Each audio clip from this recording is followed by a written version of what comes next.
Hello friends, UCI digital UP exams के इस platform पर आपका स्वागत है। और आपका जो आपकी एंशिएंट हिस्ट्री चल रही है उसमें एक टॉपिक आता है जिसका नाम है संगम काल। आज संगम काल के बारे में उसके क्वेश्चंस हैं उसको पढ़ेंगे, ठीक है। उसके पहले जो क्लासेस का शेड्यूल चल रहा है, पैट की क्लासेस जो चल रही हैं उसका जो शेड्यूल चल रहा है इसके बारे में जानेंगे। इसमें morning 7 AM English Vinay sir के द्वारा क्लासेस ली जा रही है। इसके बाद 9 बजे से GSG के चित्रांशी मैम, 11 बजे से मॉडर्न हिस्ट्री आशीष सर, और 1 बजे से दोपहर में ज्योग्राफी चल रही है जो देव सर के द्वारा मतलब मेरे द्वारा चलाया जा रहा है। 3 बजे से एरिथमेटिक और रीजनिंग महिमा मैम के द्वारा ये क्लासेस ली जा रही है। 5 बजे से एंशिएंट हिस्ट्री और 7 बजे GA चित्रांशी मैम, और शाम को DI चल रही है अखिल सर के द्वारा शाम को 9 बजे से। क्लासेस शेड्यूल के बाद अगर आप सोशल मीडिया प्लेटफॉर्म से जुड़ना चाहते हैं, यूसीआई के सोशल मीडिया प्लेटफॉर्म से आप जुड़ना चाहेंगे तो आप टेलीग्राम, इंस्टाग्राम और फेसबुक, टेलीग्राम, इंस्टाग्राम और फेसबुक इन तीनों में ऐड हो सकते हैं। इसकी जो लिंक है वो आपको डिस्क्रिप्शन पॉइंट में मिल जाएगी। डिस्क्रिप्शन में आपको इसकी लिंक प्रोवाइड कर दी जाएगी। अगर आप इसमें किसी भी ऐप से मतलब अगर कोई भी चीज़ें परचेज करना चाहेंगे तो उसके लिए ऐप्स लॉन्च किए गए हैं यूसीआई द्वारा। इसका एक ऐप का नाम है रेविंग लर्निंग कैंपस और सेकंड का नाम है काबिल ऐप। क्या? रेविंग लर्निंग कैंपस और काबिल ऐप। इसमें आपको recording lessons, practice quiz, online test series, live classes, assignments and doubt forums वगैरह आपको प्रोवाइड मिलेंगे। और आपकी जो मॉक टेस्ट सीरीज है ना, ये भी आपको दी जाएंगे। किसमें? इस आपको ऐप के द्वारा। आप इससे कोई भी चीज़ परचेज, कोई भी कोर्स है, जैसे ND है, एयरफोर्स है, इसका कोर्स परचेज कर सकते हैं। और इसको आप कहाँ से? गूगल प्ले स्टोर से डाउनलोड कर सकते हैं। आप इसको गूगल प्ले स्टोर से डाउनलोड कर सकते हैं। अगर आप हमारे यहाँ यूसीआई में जो आपका कोर्स चलाया जा रहा है ल्यूसेंट का, ये 199 में इसका कोर्स चलाया जा रहा है, ये पैकेज है। और इसमें ईच सब्जेक्ट के लिए, प्रत्येक सब्जेक्ट के लिए 199 पे करने होंगे। इस 6 मंथ्स के लिए वैलिड होगा और कॉन्सेप्ट्स भी आपके क्लियर करवा दिए जाएंगे और आपकी एक्सरसाइजेज भी करवाई गई हैं और डाउट क्लियरिंग भी आपके हो जाएंगे, ठीक है। इसमें और इसमें क्या है बेटा? ल्यूसेंट की रीजनिंग, ल्यूसेंट फिजिक्स और आपका ल्यूसेंट एरिथमेटिक और ल्यूसेंट GS का फुल सॉल्यूशन मिलेगा। ल्यूसेंट GS का फुल सॉल्यूशन आपको देखने को मिलेगा। अगर आप NDA का कोर्स चाहते हैं 6 मंथ का, NDA का कोर्स 6 मंथ का चाहते हैं तो आपको इसको पे करने होंगे 3000 रुपये और ये आपका 6 मंथ्स के लिए वैलिड रहेगा, ठीक है। और इसमें कॉन्सेप्ट्स भी क्लियर होंगे, एक्सरसाइजेज आपकी करवाई जाएंगी और डाउट क्लियरेंस होंगे आपके इंडिविजुअल, मतलब जो आपके टीचर्स होंगे, इंडिविजुअल टीचर होंगे, उनके द्वारा आपके डाउट भी क्लियर करवा दिए जाएंगे। 600+ घंटे की रिकॉर्डेड वीडियो मिलेंगे, 600+ घंटे के रिकॉर्डेड वीडियो मिलेंगे आपको, ठीक है बेटा। अगर आप इसको 1 ईयर्स के लिए वैलिड रखना चाहते हैं, 1 ईयर्स के लिए कोर्स करना चाहते हैं, लेना चाहते हैं, तो उसकी फ़ी रहेगी 5000 और इसमें भी आपके सारे कॉन्सेप्ट्स, एक्सरसाइजेज और डाउट होंगे वो सारे आपके क्लियर्स होंगे। 600+ घंटे की रिकॉर्डेड वीडियो होंगी, लेकिन ये 1 ईयर्स के लिए वैलिड करवाए जाएंगे। किसके लिए? 1 ईयर्स के लिए वैलिड होंगे, ठीक है। आज आपका टॉपिक है जिसका नाम है संगम काल। क्या है नाम इसका? संगम काल। बेटा क्या चल रहा था जब आपका एंशिएंट हिस्ट्री में हम आपको पढ़ा रहे थे, जब आपका मौर्य काल, गुप्त काल ये उत्तर भारत में चल रहे थे, उस समय ही दक्षिण भारत में एक संगम युग चल रहा था। क्या चल रहा था? संगम युग चल रहा था जो तमिल कवियों से रिलेटेड है, जो तमिल के कवियों से रिलेटेड है, ठीक है। इसको क्वेश्चंस पढ़ते हैं। आज हम संगम काल के क्वेश्चंस आगे बढ़ाएंगे, ठीक है। इसमें फर्स्ट क्वेश्चन है, इसमें लिखा है पोहर कावेरी पट्टनम की स्थापना किसने की थी? पोहर कावेरी पट्टनम की स्थापना किसने की थी? इसके पहले हम आपको बता दें कि जब ये आपका संगम युग चल रहा था, वहाँ पे 3 वंशों का वो चल रहा था। 3 वंश ज़्यादा उसमें थे अपने। इसमें था एक चेर, यहाँ पर पांड्य और चोल वंश। यहाँ पर चोल वंश था, चेर वंश था और पांड्य वंश था। ये 3 वंश थे। ये पश्चिमी भाग में तो मालाबार तट पड़ता है, यहाँ पर आपका चेर वंश का शासन था, यहाँ पर पांड्य वंश का था और यहाँ पर चोल वंश का शासन चल रहा था, ठीक है, कहाँ पर, भारत में, यहाँ पर इस जगह पे इनका शासन चल रहा था। तो इसमें क्वेश्चन है कि पुहर कावेरी पट्टनम की स्थापना किसने की थी? पुहर कावेरी पट्टनम की स्थापना किसके द्वारा की गई? ऑप्शन कारिकल, सेनगुट्टवन या नेंडुजेलियन या इनमें से कोई नहीं। इसमें से आपको आंसर देना है। तो इसका आंसर हो जाएगा कारिकल। क्या? पोहर कावेरी पट्टनम की स्थापना कारिकल ने की थी। किसने? कारिकल ने की थी। किसने की थी बेटा? पोहर कावेरी पट्टनम की स्थापना कारिकल के द्वारा की गई थी। ठीक है, सूची फर्स्ट को सूची सेकंड से सुमेलित कीजिए। इसमें कुछ राज्य दिए गए हैं, एक तो चेर दिया गया है, चोल दिया गया है और पांड दिया गया है। ठीक है, और इनके जो विख्यात शासक थे, इनके बारे में आपको क्या करना है? इनके बारे में आपको बताना है कौन सा राज्य से कौन से शासक विख्यात थे। तो आप देख सकते हैं इसमें ए का पहला हो जाएगा, बी का दूसरा हो जाएगा, सी का तीसरा हो जाएगा। मतलब जो चोल शासक थे बेटा, ये चेर शासक थे, ये सेनगुट्टवन से रिलेटेड थे। चोल शासक ये कारिकल से रिलेटेड थे और पांड शासक नेंडुजेलियन से रिलेटेड थे। मतलब चेर राज्य था, उसके जो राजा हुआ करते थे सेनगुट्टवन, चेर राज्य के सेनगुट्टवन, पांड राज्य के कारिकल और आपके किसके, ये आपके पांड राज्य के थे नेंडुजेलियन और चोल राज्य के थे कौन? आपके कारिकल थे। ठीक है, इसका आंसर नंबर हो जाएगा ए। मुजरिस किस राज्य का प्रमुख बंदरगाह था? मुजरिस किस राज्य का प्रमुख बंदरगाह था? बता सकते हैं? चेर का, चोल का, पांड्य का, कदम्ब का। बताइए, मुजरिस किस राज्य का प्रमुख बंदरगाह था? इसमें से बताइए किसका प्रमुख बंदरगाह था? ये आपका आंसर हो जाएगा किसका? चेर राज्य का।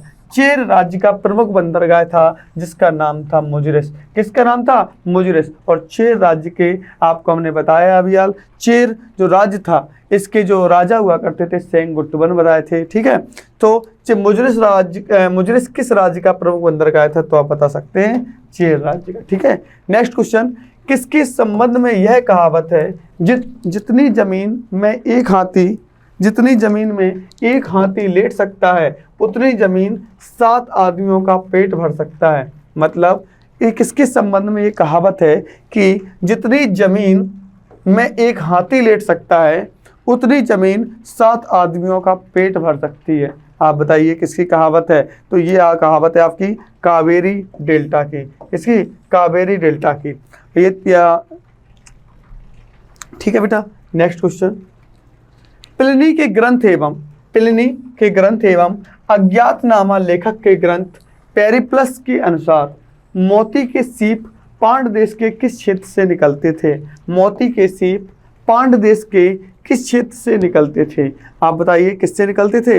ये निकलते थे कहाँ से? मदुरै से या कपाटपुरम से, कोलवाय से या इनमें से कोई नहीं। इन विचार में से आपको एक का आंसर देना होगा। तो इसमें से हो जाएगा कोलवाय से। किससे? कोलवाय से। नेक्स्ट है गाय या अन्य वस्तुओं के लिए लड़ते लड़ते मरने वाले वीरों के सम्मान में खड़े किए जाने वाले वीर प्रस्तर को कहा जाता था। गाय या अन्य वस्तुओं के लिए लड़ते लड़ते मरने वीरों के सम्मान में खड़े किए जाने वाले वीर प्रस्तर को क्या कहा जाता था? वीरकल को, उलगु या कड़मई। इसमें से क्या कहा जाता था? बताइए। जो गाय या अन्य वस्तुओं के लिए लड़ते लड़ते मर जाने वाले वीरों को सम्मान में खड़े रहते किए जाने वाले वीर प्रस्तर को क्या कहा जाता था? इनको कहा जाता था वीरकल। क्या कहा जाता था? इनको कहा जाता था बेटा वीरकल। नेक्स्ट क्वेश्चन, प्राचीनतम तमिल देवता मुरुगन किस वैदिक देवता के सहस्य थे? बताइए। प्राचीनतम जो तमिल देवता हैं ये मुरुगन जो थे किस वैदिक देवताओं के सदृश थे? बताइए कौन थे? ब्रह्मा, विष्णु, महेश या स्कंद या कार्तिकेय जिसको बोला जाता है, कौन थे? बताइए। इनका आंसर हो जाएगा स्कंद या कार्तिकेय। इनके क्या थे? सदस्य थे। ठीक है बेटा।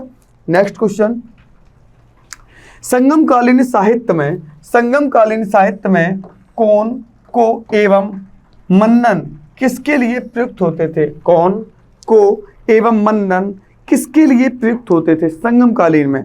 बताइए बेटा। प्रधानमंत्री के लिए, राजस्व मंत्री के लिए, सेनाधिकारी के लिए या राजा के लिए? ये किसके लिए प्रयुक्त होते थे?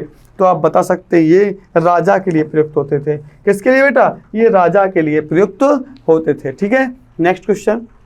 निम्नलिखित में से कौन से संगमकालीन पत्तन, निम्नलिखित में से कौन से संगमकालीन पत्तन पश्चिमी तट पर स्थित थे? नीचे दिए गए कूटों से सही उत्तर चुनिए। कोरकय, पोहर, तोपड़ी या मुशिर। ये जो थे निम्नलिखित में से संगमकालीन पत्तन पश्चिमी तट पर स्थित थे। बताइए कौन कौन से थे? कोरकय, पोहर, तोपड़ी या मुशिर। इसमें से थे आपके कौन कौन से? इसमें थे 3 और 4, मतलब तोपड़ी और मुशिर। ये आपके पश्चिमी तट पर स्थित थे। तोपड़ी और मुशिरी ये कहाँ पर थे? ये आपके किस पर? पश्चिमी तट पर स्थित थे। ठीक है बेटा, नेक्स्ट क्वेश्चन है। निम्न में से कौन संगम युगीन व्याकरण रचना सर्वाधिक महत्वपूर्ण रचना मानी गई है? निम्न में कौन संगम युगीन व्याकरण रचना सर्वाधिक महत्वपूर्ण रचना मानी गई है? सर्वाधिक महत्वपूर्ण रचना मानी गई है, ये बताइए किसमें? एतुतगोई, पादकिलकोई या ये, या इनमें से कोई नहीं? ABCD इसमें से बताइए कौन सी संगम युगीन व्याकरण रचना सर्वाधिक महत्वपूर्ण रचना मानी गई है? तो इसका आंसर हो जाएगा आपका कौन सा? आपका हो जाएगा तोलकाप्पियम। ये हो जाएगा C नंबर आंसर। ये संगमकालीन व्याकरण रचना थी, सर्वाधिक महत्वपूर्ण रचना मानी गई है तोलकाप्पियम। कौन सी बेटा? तोलकाप्पियम जो रचना थी ये सर्वाधिक महत्वपूर्ण रचना मानी गई है। ठीक है बेटा, नेक्स्ट क्वेश्चन। लाल चेर के नाम से प्रसिद्ध वह चेर शासक, कोई चेर शासक था जो लाल चेर के नाम से प्रसिद्ध था, वह कौन था? जिसने कड़गी के मंदिर का निर्माण कराया था, जिसने कड़गी के मंदिर का निर्माण कराया था। ऐसे राजा बताइए जिसे लाल चेर के नाम से प्रसिद्ध था। लाल चेर के नाम से प्रसिद्ध था। ऑप्शन लिख लीजिए।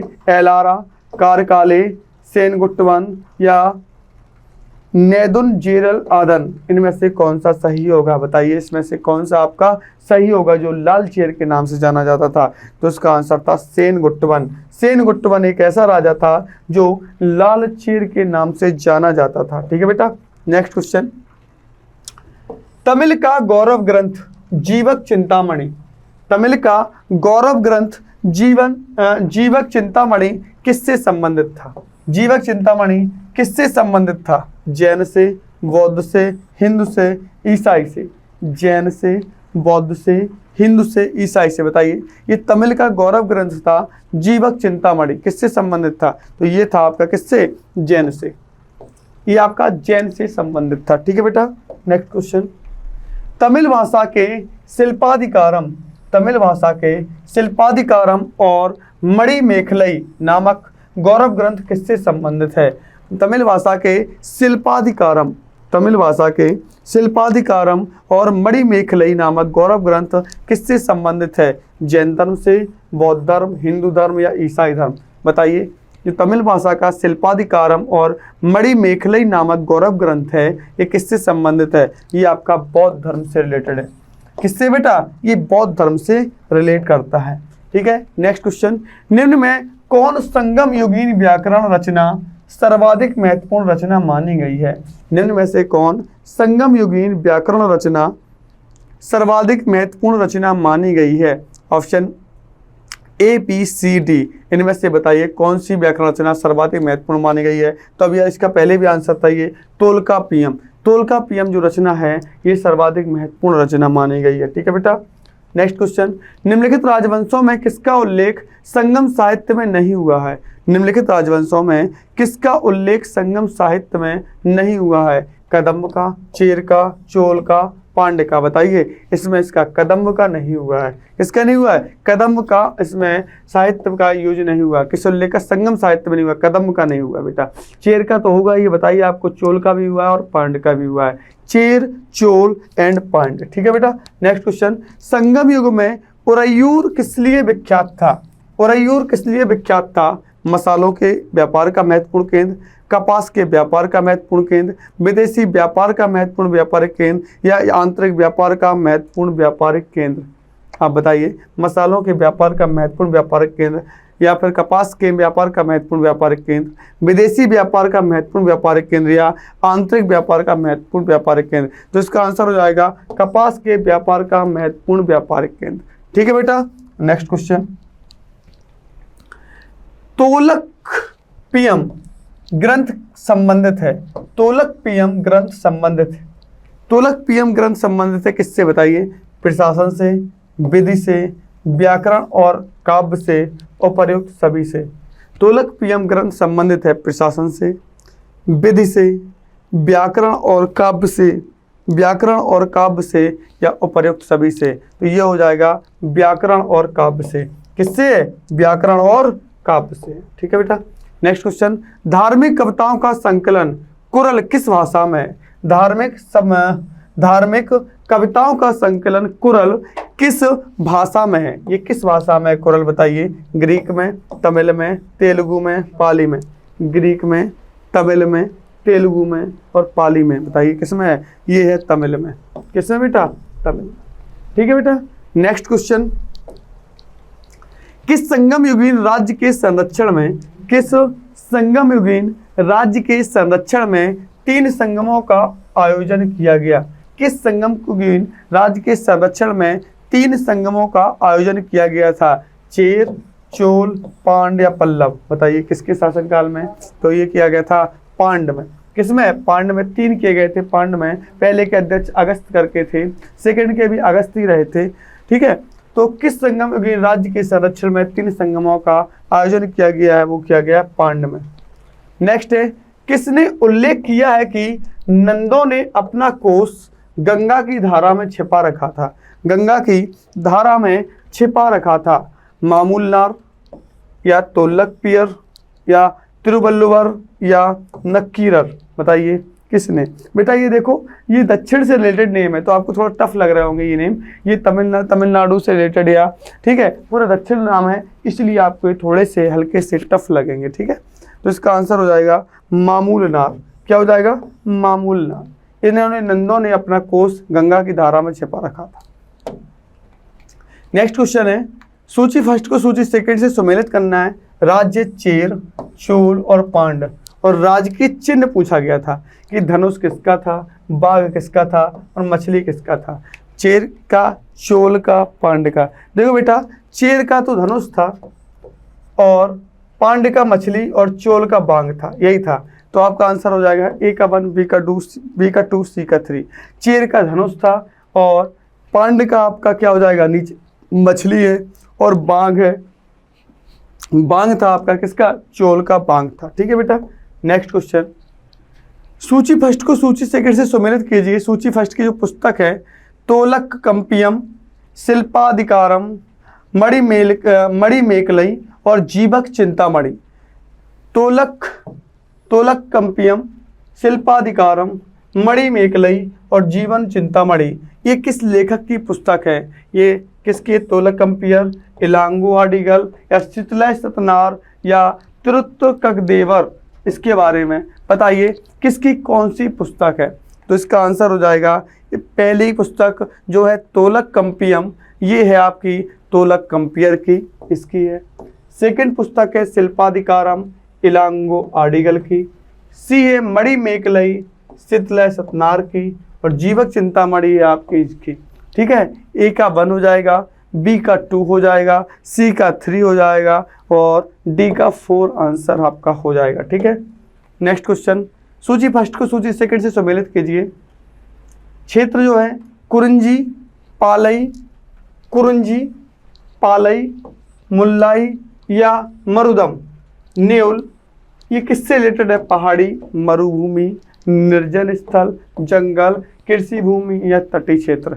आप बताइए किससे रिलेट करते हैं ये क्षेत्र जो हैं, वो किससे रिलेट करते हैं? तो इसका आंसर हो जाएगा ए का 1, बी का 2, सी का 3 और डी का 4 और ई का 5। जो न्यूल थे बेटा, ये तटीय प्रदेश थे। न्यूल थे ये तटीय प्रदेश थे, और जो मरुदम थी ना, ये कृषि भूमि थी। मरुदम कृषि भूमि थी, और आपका जो मुल्लाई थे ना, ये जंगल क्षेत्र थे बेटा, और आपकी जो मरुभूमि थी ये निर्जल स्थल थे, ठीक है, और आपके क्या थे, जो पालई थे, जो पहाड़ी थी, ठीक है। ये आपके आंसर्स हो जाएंगे फर्स्ट। नेक्स्ट क्वेश्चन, सूची फर्स्ट को इसमें भी सूची सेकंड से सुमेलित करना है, तो आप ही बताइए प्रथम संगम कब हुआ था, द्वितीय संगम, प्रथम संगम, द्वितीय संगम, तृतीय संगम, और इसके अध्यक्ष पूछे गए हैं। पहले के अगस्त, दूसरे के अगस्त एवं तोलक कंपियर, तीसरे के नक्कीर। देखो प्रथम और दूसरे के तो अगस्त ही थे, थर्ड के नक्कीर रहे हैं, तो यही हो जाएगा ए का 1, बी का 2, सी का 3, ए का 1, बी का 2, सी का 3, यही आंसर आपका हो जाएगा। देखो फर्स्ट में भी अगस्ती आ जाएंगे, प्रथम जो संगम हुआ था, सेकंड संबंध उसमें भी अगस्ती आ जाएंगे, इनका नाम जुड़ गया है तोलक कंपेयर का, लेकिन अगस्ती आपका आंसर सही हो जाएगा। लेकिन अगर ऑप्शन में तोलक कंपेयर मिल जाए तो आप इसको भी ऑप्शन में लगा सकते हैं, ठीक है बेटा। और थर्ड में आए थे नक्कीरर, कौन थे बेटा, थर्ड में आए थे नक्कीरर, कौन से आए थे बेटा, नक्कीरर आए थे। गुड। नेक्स्ट है कपाटपुरम या अल में संपन्न द्वितीय संगम का एकमात्र शेष ग्रंथ कौन सा है, तोलक कंपियम, इतुतगोई या पतुपाटु या पदने किल कड़कू, इसमें से बताइए कौन से हैं। तो इसमें इसका आंसर कौन सा हो जाएगा, ये आपका आंसर हो जाएगा तोलक कंपियम, तोलक कंपियम आपका आंसर सही हो जाएगा। नेक्स्ट क्वेश्चन, किस ऋषि के बारे में कहा जाता है कि उन्होंने दक्षिण भारत का आर्यकरण किया, किस ऋषि के बारे में कहा जाता है कि उन्होंने दक्षिण भारत का आर्यकरण किया, उन्हें आर्य बनाया, तो बताइए किस ऋषि को, विश्वामित्र, अगस्त, वशिष्ठ या सांबर, तो इसको कहा गया अगस्त को, किसको बेटा, अगस्त को।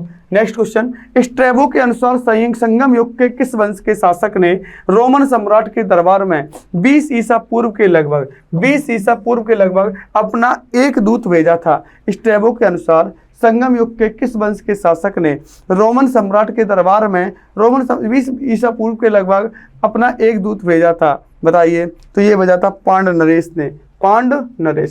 नेक्स्ट क्वेश्चन, तिरुवल्लुवर की रचना कुरल या मुप्पाल को कहा जाता है, बताइए। तमिल भूमि का बाइबल, तमिल भूमि का महान व्याकरण ग्रंथ, तमिल भूमि का महान नाट्य ग्रंथ, इनमें से कोई नहीं, बताइए इसका कौन सा आंसर सही हो जाएगा। तो इसका आंसर हो जाएगा तमिल भूमि का बाइबल कहा जाता है कुरल को या मुप्पाल को, कुरल या मुप्पाल को तमिल भूमि का क्या कहा जाता है, बाइबल कहा जाता है, ठीक है। नेक्स्ट क्वेश्चन, तमिल काव्य का इलियड कहा जाता है, तमिल काव्य का इलियड किसे कहा जाता है, बताइए। तमिल काव्य का इलियड किसे कहा जाता है, तोलक कंपियम को, कुरल को, शिल्पाधिकारम को या मणिमेखलाई को, किसको कहा जाता है। तो ये कहा जाता है शिल्पाधिकारम को, शिल्पाधिकारम को इलियड कहा जाता है, क्या कहा जाता है, इलियड कहा जाता है, ठीक है। नेक्स्ट क्वेश्चन, तमिल काव्य का ओडिसी कहा जाता है, तमिल काव्य का ओडिसी किसे कहा जाता है। तमिल काव्य का ओडिसी तोलक कंपियम को, कुरल को, शिल्पाधिकारम को या मणिमेखलाई को, किसको कहा जाता है। तो ये कहा जाता है मणिमेखलाई को, किसको कहा जाता है, मणिमेखलाई को कहा जाता है, ठीक है बेटा। आज के लिए इतना ही बेटा। और ये संगम काल आपके इसके क्वेश्चंस जो थे वो आपके सारे कंप्लीट करवा दिए गए हैं संगम काल के। इसके बाद गुप्त काल के क्वेश्चंस लेके आएंगे, ठीक है। और एंशिएंट हिस्ट्री अपने अंतिम समय पर है, ये मान लीजिए अंतिम क्वेश्चंस उसके होने वाले हैं। 1-2 टॉपिक्स बचे हैं, उसको कंप्लीट करके मिडवाइल हिस्ट्री बस जल्दी से जल्दी लाने वाले हैं, ठीक है। Thank you so much. Like, share और सब्सक्राइब करते रहें।